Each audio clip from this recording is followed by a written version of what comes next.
almost looks like that right side, it's a little tighter, and it's hard to get that ball back into the pocket. I think the girls that are going light here can parallel to the right just a little bit. I don't think the move needs to be to the left yet, and or stay where you're at and go with a little more of an aggressive ball.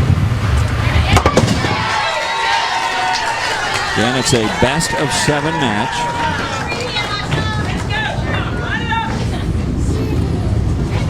Vanderbilt is going to take game 1.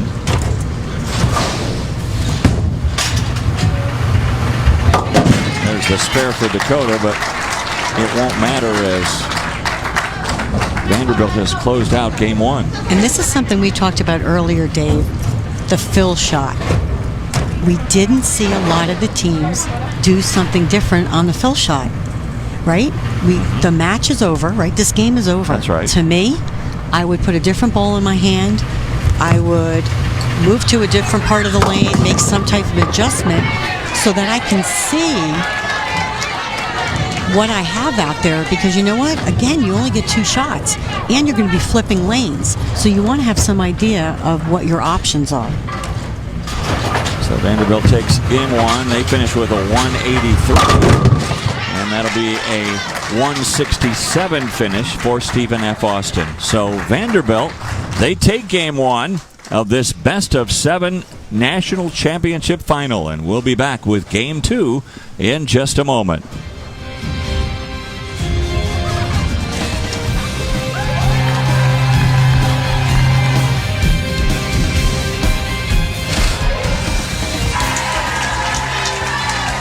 The Women's NCAA Gymnastics Championship begins Thursday, April 19th, 7:30 Eastern, live on ESPN2. For more information on the 2019 NCAA Women's Gymnastic Championship, go to NCAA.com, the official online home for all 90 NCAA championships. And we're playing for one right now. It's the Women's Bowling Championship, and Vanderbilt wins game 1.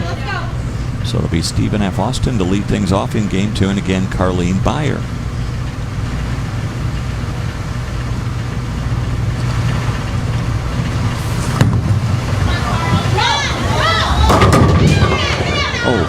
That's unlucky. A pocket split. Good shot by Carlene.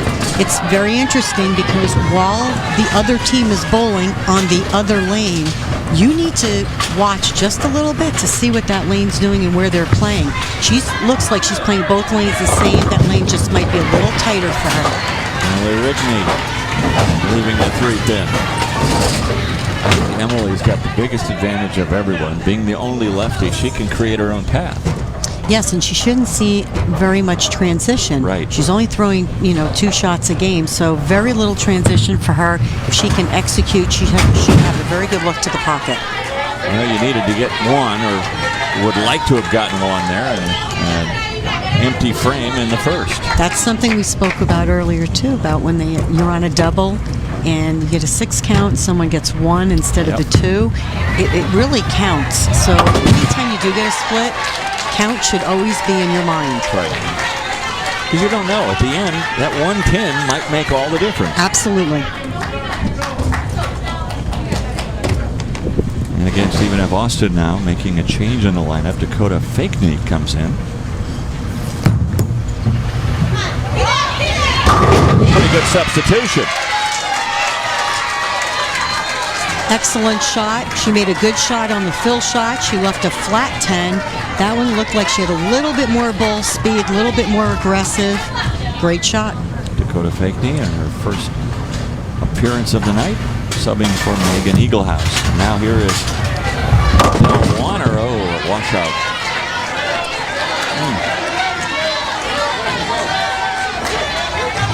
It's makeable, but it's no fun.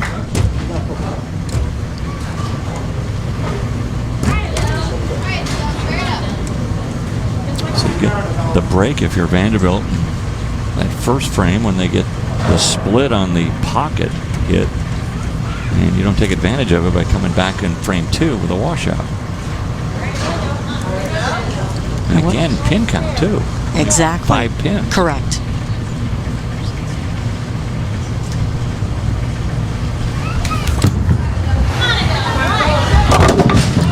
Good attempt at it. That head thing just slid around the 6th, though, and an open frame for Vandy. Made a great shot at it, and when you say count, she couldn't get any more than that without making it. So she did what she was supposed to do. Taking a re-rack, I believe, on the left lane.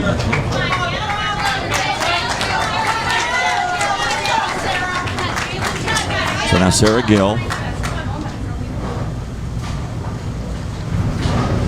Sarah born in Providence, Rhode Island, but grew up in Attleboro, Massachusetts. And a double.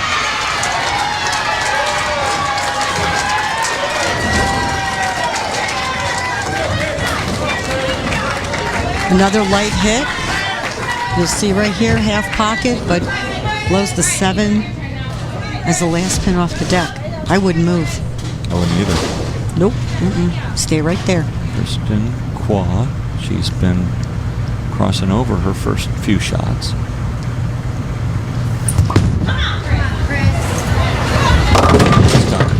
Light on the hit, and the 2-4-5 remain.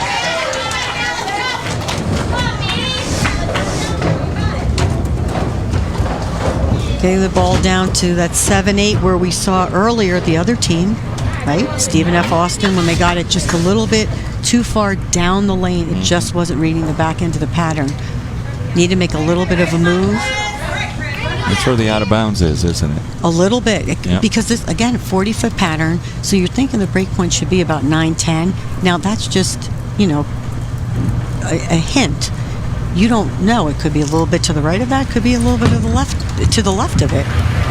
But as we see, especially on this right lane, it's just not breaking as hard as it is on the left lane.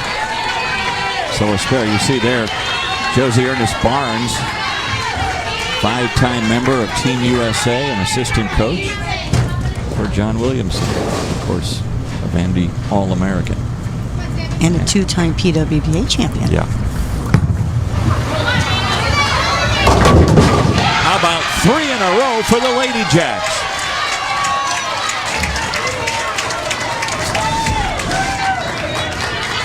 Great leverage into the line. Look at that extension. Another light hit, 7-pin, last one off the deck. They love it. And the players, it's interesting because the players throw the ball very similar. So they're able to read the lanes, the lanes off of each other. And again, as you'll see, the chemistry going through, the chit-chatting after every shot, so they can give them the feedback as to what they're doing on the lane. There's definitely a difference between the right and the left lanes, because we saw Samantha Gaynor over on the left lane with 2 strikes, no problem right in the pocket, and that one came in light. And now she's left the 2-4-10 split.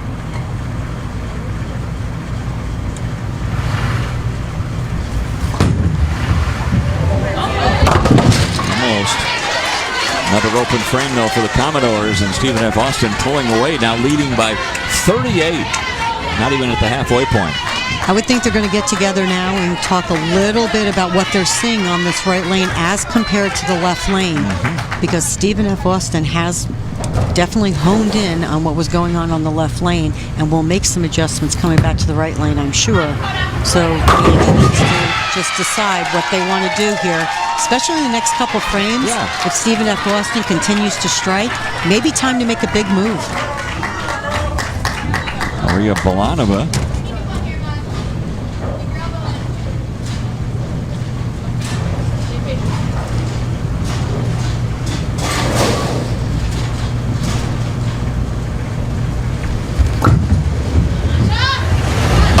That was her best shot. Well, is that the one that gets Vandy going? They need to get going. Down 48 at the halfway point of Game 2. Commodores lead 1-0. We'll be back.